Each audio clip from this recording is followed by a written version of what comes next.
ഞാൻ പയറിന് തടമെടുക്കുന്നത് 1.5 മീറ്ററോളം വീതിയും നീളവും 2-3 അടി പൊക്കത്തിലുമാണ് പയർ നടുന്നത്. ട്രേയിൽ പാകി മുളപ്പിച്ച് കരുത്തറ്റ തൈ നോക്കിയാണ് നടുന്നത്. ഇതിനകത്ത് മൊത്തം ജൈവവളമായ ചാണകം, ചാരം, കോഴിക്കാഷ്ടം ഇതൊക്കെയാണ് ചേർക്കുന്നത്.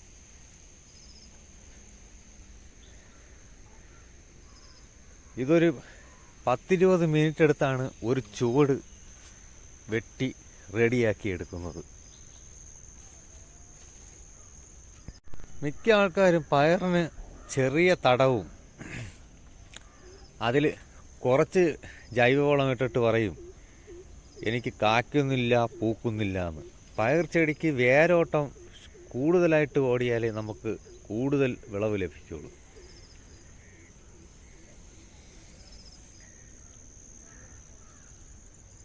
ഒരു തെങ്ങ് നടേണ്ട വീതിക്കാണ് ഇവിടെ പയറിന് തടമൊരുക്കിയിരിക്കുന്നത്. ജൈവവളം നിറച്ച് ആണ് വലിയ തടമെടുക്കുന്നത്. ഞാനിവിടെ 2.5-3 അടുപ്പിച്ച് മീറ്റർ അകലമാണ്. അപ്പോൾ സൂര്യപ്രകാശം നമുക്ക് ഒരുപാട് കിട്ടുകയും ചെയ്യും, ധാരാളം കായ്ഫലവും ഉണ്ടാവും.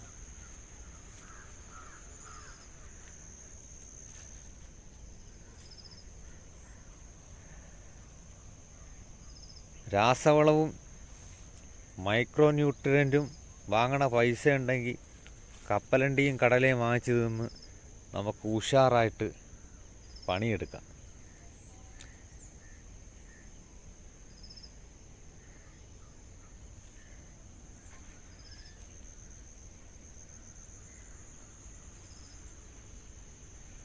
മണ്ണിനെ അറിഞ്ഞ് പണിയെടുക്കുന്നവന് രാസവളത്തിൻ്റെ ആവശ്യം ഇല്ല. രാസവളം ഉപയോഗിച്ചാൽ 2.5 മാസം കായ്ഫലം തരുന്ന പയർ ചെടി ഒരു മാസം കൊണ്ട് തന്നെ പഴുത്ത് വാടിപ്പോകാൻ സാധ്യതയുണ്ട്. ഇതിപ്പോൾ ഏകദേശം നട്ടിട്ട് 1 മാസത്തിൽ കൂടുതലായി. നല്ല വിളവ് ഇപ്പോഴും ലഭിക്കുന്നുണ്ട്. ഇലയൊക്കെ നല്ല പച്ച കളറിൽ നിൽപ്പുണ്ട്.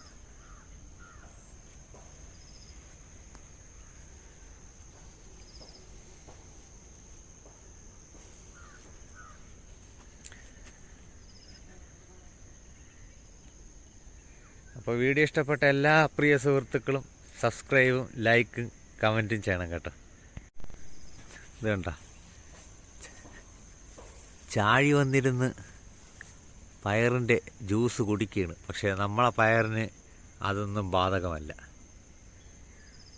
എന്നാലും രാവിലെ പറഞ്ഞതിനെ നമ്മളതിനെ പിടിക്കും, കൈ കൊണ്ട് പിടിക്കും, ഞെരിച്ചങ്ങ് കളയും. ഞാനും രാസവളത്തിൽ കൃഷി ചെയ്തിട്ടുള്ള ആളാണ്. നല്ല ഈൽഡ് ലഭിക്കും. പക്ഷേ നമുക്ക് ഒരു മാസമൊക്കെ കഴിയുമ്പോൾ ചെടി വാടുകയും കായ്ഫലം കുറയുകയും പെട്ടെന്ന് ആദായം നിൽക്കുകയും ചെയ്യും. അതിനുശേഷമാണ് ഞാൻ ജൈവവളത്തിലോട്ട് മാറിയത്.